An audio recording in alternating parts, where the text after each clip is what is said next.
Bonsoir à tous. Je suis très heureux de vous retrouver et de pouvoir partager ce moment ensemble. Pourquoi Dieu met-il à l'épreuve? Voilà la question de ce soir, une question qui est très importante, une question qui est aussi très intéressante. Je vous propose de prier avec moi. Seigneur, j'aimerais te remercier pour voilà, ce moment que tu permets grâce à la technologie, malgré la distance. Eh bien, on peut quand même échanger sur ta parole et la partager. J'aimerais donc te demander de nous accompagner pour ce moment, d'être avec moi-même pour ce temps de partage, que tu puisses m'inspirer et aussi placer tes paroles sur mes lèvres, mais sois aussi avec toutes ces personnes qui sont présentes et celles aussi qui peut-être regarderont ce programme en différé, que tu puisses les accompagner et les bénir. Je t'en prie au nom de Jésus. Amen. Dieu nous met-il à l'épreuve? C'est peut-être la première question que je poserai avant de poser cette deuxième question. Hein. Pourquoi Dieu met-il à l'épreuve? Parce que ça induit quelque part que Dieu met à l'épreuve. Alors, d'où vient la tentation? Vient-elle de Dieu? Et surtout, quelle différence y a-t-il entre épreuve et tentation? Ce sont vraiment des questions capitales. Pourquoi Dieu permet-il cela? Y répondre justement à ces questions en respectant quand même le texte biblique est très important pour bâtir une foi solide. Voilà l'objectif. Ouvrons donc la parole de Dieu sans plus attendre. Dans la lettre de Jacques, au premier chapitre et au verset 12, il est dit ceci. « Heureux celui qui tient bon dans l'épreuve et la supporte patiemment. Car une fois qu'il aura fait ses preuves, sa couronne de vainqueur sera la vie éternelle promise par Dieu à ceux qui l'aiment. » Alors voilà, c'est clair, dans la Bible, eh bien on voit que, et aussi dans nos vies, tout simplement, avant même d'entrer dans le texte biblique, on voit que c'est vrai, la vie n'est pas toujours facile. Et nous voyons d'ailleurs que plusieurs personnages bibliques ont vécu des situations de vie terribles. Ils ont été éprouvés par la vie. Et je prendrai quelques exemples, comme par exemple Moïse. Moïse qui s'exclame dans Nombre 11, il dit ceci en parlant à Dieu. « Plutôt que de me traiter ainsi, tue-moi donc, si j'ai trouvé grâce à tes yeux, et que je ne vois pas mon malheur. » On peut aussi penser à Job, cet homme qui a eu la vie détruite. Et il dit ceci aussi dans sa réflexion, dans son désarroi, il pose la question à Dieu. « Pourquoi m'as-tu fait sortir du ventre de ma mère?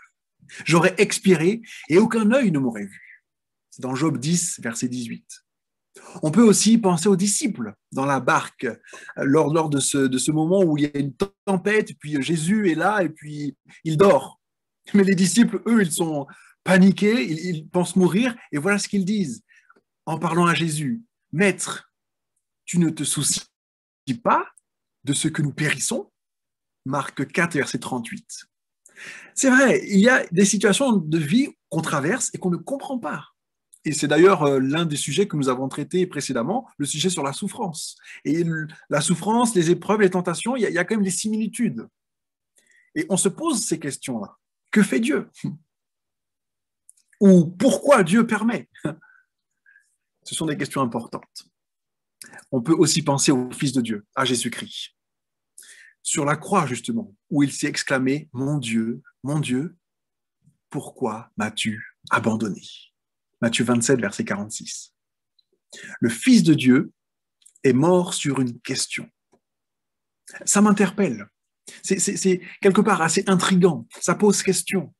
Et en même temps, ça veut peut-être dire aussi que nous n'aurons peut-être pas toutes les réponses à nos questions ici-bas.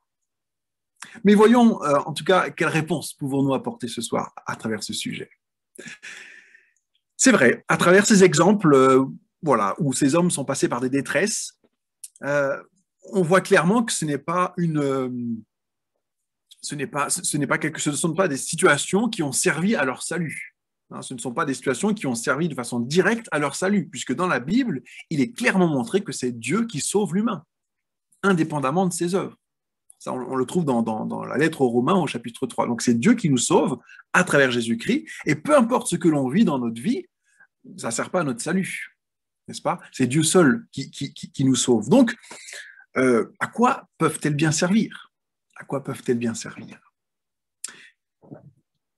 C'est l'un des principes spirituels qui, pour moi, est très important à considérer pour essayer de comprendre un peu mieux l'existence et essayer d'appréhender de façon plus facile les difficultés de la vie, je dirais. C'est que dans un monde de péché, le monde dans lequel nous vivons, la souffrance et les épreuves font partie du décor. Disons-le clairement, Dieu n'a jamais voulu ça. Mais disons qu'il fait avec. On pourrait dire d'ailleurs que Dieu justement est équipé de ce transformateur, hein, dont on a aussi parlé la dernière fois. Hein. Il a cette capacité de transformer le mal en bien. Le mal qui nous arrive, Dieu arrive à en faire un bien. Et puisque le péché est là, dans ce monde justement, avec son cortège de souffrances, avec ses épreuves, ses tentations, eh bien, il fait en sorte, voilà, de les transformer en bien, dans la mesure du possible, pour en faire quelque chose de beau. Et ça aussi, c'est l'histoire de Joseph. Joseph, n'est-ce pas? Et c'est ce qu'il dit dans le chapitre 50 de la Genèse, au chapitre 20, le mal que vous comptiez me faire, Dieu comptait en faire du bien, afin de faire ce qui arrive en ce jour pour sauver la vie d'un peuple nombreux. Alors voilà, Joseph, il a beaucoup souffert, il a eu beaucoup d'épreuves dans sa vie, mais il arrive à voir ce regard que Dieu lui propose. Mais avançons maintenant dans la question principale, en tout cas, l'épreuve, la tentation, quelle différence, comment les discerner, vient-elle de Dieu? Et là, clairement, il y a des textes qui sont très intéressants, et je vous invite à prendre avec moi, si vous voulez, si vous le pouvez, le texte de 1 Corinthiens 10, verset 13. Et dans la plupart des versions, en tout cas pour les versions françaises, si l'on prend l'exemple de voilà, Louis II, la Second 21, eh bien, c'est le mot tentation qui est traduit. Mais ce qui est important de considérer, c'est qu'en fait, en grec, donc dans le texte originel, c'est le même mot, en fait. Le mot tentation ou épreuve, en grec, c'est le même. Donc, difficile de savoir eh bien, de quoi on parle. En fait, c'est le contexte qui va nous aider, qui va nous éclairer sur eh bien, l'un ou l'autre. Est-ce que c'est une épreuve? Est-ce que c'est une tentation? Et on va essayer justement de différencier les deux, parce qu'il y a il y a clairement une différence. Je vous propose de prendre une autre version, la version NBS, c'est la nouvelle Bible seconde, justement. Une traduction qui essaye justement de respecter, en tout cas de se rapprocher le plus possible de l'original. Et voici ce qu'il est dit, donc ce même texte, 1 Corinthiens 10, verset 13. Aucune épreuve ne vous est survenue qui n'ait été humaine. Or, Dieu est digne de confiance. Il ne permettra pas que vous soyez mis à l'épreuve au-delà de vos forces. Avec l'épreuve, il ménagera aussi une issue pour que vous puissiez la supporter. Et là, tout de suite, quand on remplace, parce que dans le contexte, c'est clair qu'on parle d'épreuve, eh bien, la compréhension peut différer finalement. Alors, il y a 3 aspects bibliques à considérer. Le premier, c'est que c'est une réalité biblique. La question a été bien posée. Pourquoi Dieu met-il à l'épreuve? C'est une bonne question, parce que d'un point de vue biblique, c'est vrai. Dieu peut nous éprouver. C'est une réalité biblique, et nous allons le voir. Il peut aussi nous laisser être éprouvés. Et donc là, par exemple, c'est très simple, hein, eh bien, les circonstances qui sont indépendantes de sa volonté, c'est-à-dire la réalité de notre existence. Le fait que dans ce monde de péché, dans ce monde où il y a des difficultés, eh bien, naturellement, on est éprouvé. Ou bien, troisième aspect à considérer, c'est qu'il peut aussi laisser arriver une tentation. Si on prend l'exemple, par exemple, du Fils de Dieu, Jésus-Christ, il a été tenté dans le désert. Dieu ne s'est pas opposé, il a laissé venir cette tentation. Vous voyez? Donc ça, c'est un élément. Alors maintenant, mais la question, quelle est la différence entre les trois? Essayons donc de les différencier. La tentation, pour commencer. Essayons de la définir. C'est clairement une incitation au péché. C'est l'œuvre du mal, en quelque sorte. La tentation, elle a pour but de nous faire tomber, de nous faire chuter, de nous détruire quelque part. Et la Bible est claire là-dessus. Justement, dans ce passage que nous avons lu au début, dans Jacques 1, eh bien, dans la suite, nous pouvons lire que, verset 13, Dieu ne tente jamais personne. Que personne, en présence de la tentation, ne dise « c'est Dieu qui me tente et me pousse à faire le mal ». Dieu lui-même est inaccessible à la séduction du mal, il ne va donc pas pousser les autres à le commettre. Non, Dieu ne tente personne. C'est la version parole vivante. Donc, oui, la Bible est très claire à ce sujet. La tentation ne vient pas de Dieu. Et j'aimerais aller plus loin dans cette explication, dans ce paramètre de la tentation, parce que je discerne trois axes, si vous voulez, trois axes pour la tentation. La première, c'est qu'il y a des tentations internes. C'est ce qui était un peu dit dans l'introduction, c'est que ce sont des tentations qui proviennent de l'intérieur de nous-mêmes, en fait. Par exemple, il y a des textes qui parlent de ça, hein, et d'ailleurs, dans la suite justement de Jacques, au verset 14, il est dit que chacun est tenté quand il est attiré et entraîné par ses propres désirs. Puis le désir, lorsqu'il a conçu, met au monde le péché. Et le péché, parvenu à son terme, fait naître la mort. Donc là, on est dans un processus interne, en fait. Eh bien, moi, voilà, j'ai des désirs, des choses qui sont en moi et qui sont là et qui me tentent. Alors, ça peut être, en fait, c'est très personnel hein, comme question, puisque ça peut être les richesses, ça peut être le pouvoir, etc., etc. Ça peut être plein de choses différentes, mais voilà, qui me touchent moi personnellement. Donc, interne. Bien sûr, il y a aussi des tentations externes, c'est-à-dire des choses qui viennent de l'extérieur cette fois. Et là, clairement, le mal, il a son mot à dire ici. Il a ce pouvoir quelque part de venir sur nous. Et ça, c'est clairement le travail de l'adversaire, de l'ennemi, hein, qui cherche constamment justement à nous pousser au mal. Et là, on peut penser par exemple à la parabole du semeur hein, dans Matthieu 13. Hein, vous savez, il y a cette semence qui est plantée et puis qui pousse, mais en même temps, le mauvais s'en empare et puis il détruit un peu ce qui a été semé dans le cœur de la personne. La parole. D'autres choses qui peuvent aussi être une tentation pour nous, ce sont les inquiétudes du monde, hein, les attraits des richesses, etc., etc. Tout cela, c'est présenté quand même comme des tentations. On peut aussi penser au texte de 1 Pierre 5, versets 8 et 9, hein, où il y a cet avertissement hein, de ce lion qui rugit et qui cherche qui dévorer, clairement. Donc, la tentation vient de l'ennemi, jamais de Dieu. Soyons clairs là-dessus. Et dans le but est clair, c'est de nous éloigner justement de Dieu. Hein.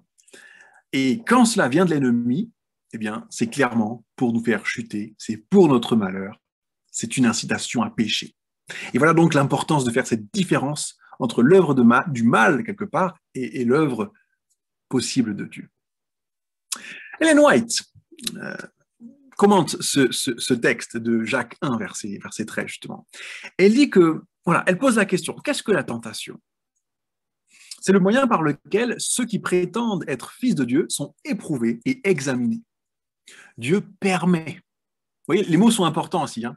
Elle ne dit pas que Dieu envoie, mais voilà, c'est vrai, des fois, il y a des situations où on est tenté. Donc oui, Dieu permet que des circonstances existent pour éprouver notre foi. Et il les pousse à accourir à lui, à la recherche de son aide. Dieu permet que les siens passent par la tentation pour qu'ils puissent comprendre qu'il est là pour les aider. S'ils s'approchent de lui lorsqu'ils sont tentés, il les fortifie pour qu'ils puissent faire face à la tentation. Voilà, donc ça, c'est tiré du commentaire biblique à la page 27. Donc voyez-vous la position de Dieu lorsque nous sommes tentés ? Dieu est là, il se tient à nos côtés pour nous aider. En d'autres termes, pour nous relever, si même ça arrive qu'on chute. Si même il arrive qu'on chute. Alors, précisons une chose, c'est que même s'il peut arriver que l'on succombe à la tentation, il y a de l'espoir. Il y a de l'espoir. Revenons à Dieu. Et justement, le pire pour moi de la tentation, c'est de croire les mensonges de l'ennemi, qui consistent à nous faire croire justement que le retour à Dieu et la repentance sont impossibles. Jésus a dit qu'il ne rejette pas celui qui vient à lui. N'est-ce pas ? Voilà donc pour ce tour d'horizon sur la tentation. Mais avançons dans ce second terme qui est éprouvé. Hein, éprouvé. Eh bien, déjà, pour définir le terme, en termes général, quand on éprouve quelque chose, eh bien, on le teste. Hein. Éprouver une pièce, par exemple, eh bien, on la teste, on l'examine. Il y a l'idée, si vous voulez, d'examiner en profondeur. Il y a cette idée qu'à l'heure qui qu'on peut utiliser de nos jours, mais aussi qui est présente dans la Bible, hein, de raffiner le métal par le feu, par exemple l'or. Et d'un point de vue biblique, les épreuves qui peuvent nous arriver dans nos vies, sans l'intervention de Dieu d'ailleurs, hein, comme on l'a dit, eh bien, constituent ce processus quelque part d'épreuve. Alors pour le chrétien, ça peut être des circonstances difficiles. La maladie peut être une épreuve. La persécution dans laquelle les chrétiens jouent leur foi, ça, ce sont des épreuves. Ou bien ils restent fidèles à leur Seigneur, et là on a par exemple le cas d'Étienne, hein, qui a été lapidé, mais il est resté fidèle à Dieu. On peut aussi penser à Daniel et ses amis, hein, qui, pour leur refus d'adorer une statue, eh bien, ont été jetés dans une fournaise ardente. Mais Dieu les a livrés. Ou bien, eh bien, il y a aussi des épreuves que d'autres ont traversées, mais malheureusement, ils n'ont pas réussi à garder la foi. Et là, on peut penser à Pierre, qui, lorsqu'il a dû confesser Jésus-Christ devant d'autres personnes, il n'a pas réussi. Et il a renié Jésus. Alors, après, il s'est repenti, n'est-ce pas? Et ça, c'est une bonne chose. Et on voit que Pierre, justement, est devenu celui qui a bâti l'Église de Jésus-Christ. Donc, la repentance est source de croissance spirituelle. Et à l'inverse, malheureusement, c'est le cas de Judas. Judas qui lui aussi, certes, a trahi Jésus, mais ne s'est pas repenti. Donc, voilà, les épreuves peuvent, c'est vrai, soit nous pousser en avant, ou bien, malheureusement, nous pousser en arrière.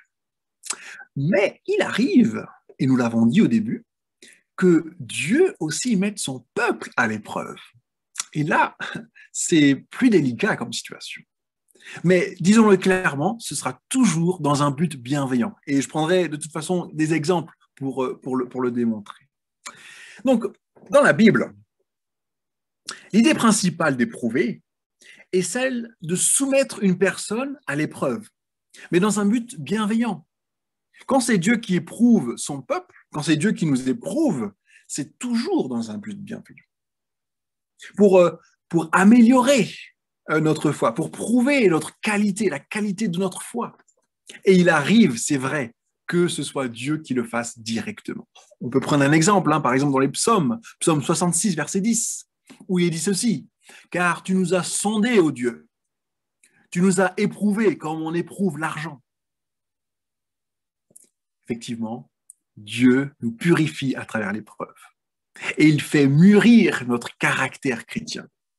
Voilà le but ultime de l'épreuve. Et de la même manière que l'or, justement, est jugé pur par le feu, il est purifié par le feu, pour augmenter sa qualité et non la réduire. Si vous purifiez de l'or, si vous le faites raffiner, justement, si vous le faites passer à très haute température, c'est pas pour qu'il se consume. Pas du tout. C'est justement pour détruire les impuretés qui se mélangent à l'or. Et je trouve cette image très intéressante, parce que le feu, c'est chaud. Hein, c'est aussi source de destruction quelque part. Mais lorsque c'est Dieu qui l'utilise, eh bien, ça a une vocation positive, n'est-ce pas? Positive. Donc oui, le peuple de Dieu qui subit l'épreuve du feu, eh bien, c'est pour être purifié de tout ce qui ne sert à rien, comme par exemple les blessures, les traumatismes qu'on peut transporter, qu'on peut porter en nous, ou même la haine. Ça, ce sont des choses auxquelles Dieu peut s'attaquer dans nos vies. Et ce n'est qu'alors qu'on pourra justement honorer et glorifier le Seigneur Jésus dans notre vie, pour que l'on ressemble davantage à Jésus-Christ. J'aimerais maintenant prendre des textes bibliques par rapport à ces situations où Dieu met à l'épreuve. Et le premier qu'on peut trouver, eh bien, se trouve dans la Genèse, hein, ce livre du commencement, au chapitre 22. Au chapitre 22, au verset 1, il est dit ceci. Après cela, donc après un événement, Dieu mit Abraham à l'épreuve. Et vous connaissez sans doute cette histoire, en tout cas je pourrais la paraphraser en 2 mots, c'est que Dieu avait promis à Abraham un fils pour la descendance. Vous savez qu'à l'époque des patriarches, à l'époque du temps biblique, les enfants, eh bien c'est l'avenir en fait, hein, c'est l'avenir. Donc il faut avoir des enfants, beaucoup d'enfants si possible, mais surtout des mâles, des garçons pour assurer la descendance. Mais malheureusement, Abraham n'a pas d'enfant. Mais Dieu lui promet un fils qui arrive. Mais contre toute attente, Dieu lui demande un beau jour de le sacrifier. C'est chose terrible, si vous imaginez, sacrifier son fils. Et là, donc on est dans ce texte où Dieu le met à l'épreuve. Donc c'est vraiment intéressant de considérer ce texte parce que à la suite du texte, eh bien, on voit bien que Abraham, qui a une grande foi en Dieu, accepte de sacrifier son fils, mais là Dieu intervient. Et il lui dit au verset 12, ne porte pas la main sur le garçon et ne lui fais rien. Je sais maintenant que tu crains Dieu et que tu ne lui as pas refusé ton fils unique. Alors, c'est vrai, ça pose question, ce texte. Hein, ça pose question parce qu'on peut se poser la question justement de dire, mais Dieu ne savait-il pas ce qu'Abraham avait dans le cœur? Ne connaît-il pas ce qu'il a dans le cœur? C'est une question intéressante. Mais voilà, on voit que Abraham est mis à l'épreuve pour, si vous voulez, pour qu'il puisse démontrer par les faits la foi qu'il a en Dieu. Et donc, on peut considérer la chose suivante, c'est que la confiance totale en Dieu permet l'obéissance totale. L'obéissance totale, eh bien, c'est une obéissance qui dépasse aussi le rationnel. C'est une obéissance qui va au-delà de ce que rationnellement on pourrait faire ou ne pas faire. Et d'ailleurs, c'est intéressant parce que dans la suite de la Bible, hein, de la Révélation, dans le livre d'Hébreux, au chapitre 11, verset 17 et suivant, eh bien, il nous est dit que Abraham croyait en la résurrection. Il croyait que même si son fils serait mort, Dieu pourrait le ressusciter. Donc voilà, Dieu l'a mis à l'épreuve, mais pas pour lui enlever son fils, pas du tout, mais au contraire pour qu'il puisse être appelé le père de la foi. On peut aussi prendre un autre exemple dans Exode 16, Exode 16, verset 4, où là, vous voyez, le peuple d'Israël est dans le désert. Dans le désert, mais bon, dans le désert, il n'y a pas de nourriture. Mais Dieu promet de donner la manne depuis le ciel pour le peuple chaque jour. Chaque jour, le peuple reçoit le nécessaire. Et là, on a accès à l'intériorité de Dieu. En tout cas, de son intention. Il est dit ceci, ainsi, je le mettrai à l'épreuve pour voir s'il suit ou non ma loi. C'est-à-dire, si le peuple obéit, si le peuple fait confiance à Dieu, eh bien, voilà de la manière par laquelle Dieu le met à l'épreuve. Et dans un autre texte aussi, dans Deutéronome 8, les versets 1 et suivants, c'est la même chose. Hein. Il y a cet appel à respecter les commandements de Dieu. Ils ont erré 40 ans dans le désert, et là Dieu dit, eh bien, tout cela pour voir ce qu'il y a dans ton cœur. C'est-à-dire pour voir si tu observerais mes commandements, pour voir les dispositions de ton cœur et savoir si tu respecterais ou non ces commandements. Donc, voyez-vous, à travers ces textes et à travers justement l'ensemble de la Bible, on comprend que l'épreuve que Dieu envoie sur son peuple a pour but de l'éduquer. C'est donc une démarche pédagogique. Et cela permet au peuple de savoir lui-même où il en est vis-à-vis de Dieu. Et clairement, pour cela, eh bien, il n'y a que l'épreuve qui révèle la véracité de notre foi en Dieu. C'est pourquoi Dieu la permet. Alors donc, l'épreuve qui vient de Dieu, ou bien même celle qu'il permet, a donc pour but de nous faire grandir dans la confiance, la patience, mais aussi l'obéissance à Dieu. Ça, ce sont vraiment des véritables clés pour la croissance spirituelle. Et justement, toujours dans ce texte de Jacques, mais là au premier chapitre, ça peut peut-être vous surprendre, mais Jacques considère l'épreuve comme un sujet de joie. C'est quand même intéressant ça. Et il dit ceci au verset 2 et suivant. Mes frères, considérez-vous comme très heureux quand vous avez à passer par toutes sortes d'épreuves. Car vous le savez, si votre foi résiste à l'épreuve, celle-ci produit la persévérance. Voilà un mot-clé aussi dans la Bible, la persévérance. C'est-à-dire la capacité d'endurer dans le temps, de ne pas abandonner. Alors, disons-le clairement, il ne s'agit pas de se réjouir de l'épreuve. Hein, on ne se réjouit pas les choses qui peuvent nous arriver. Mais de ce que l'épreuve non désirée nous permette malgré tout d'être plus proches de Dieu. Et vous savez, l'ennemi ne s'attaque pas à ceux qui ne le dérangent pas. Si vous n'êtes pas avec Dieu, l'ennemi a que très peu d'intérêt de vous attaquer.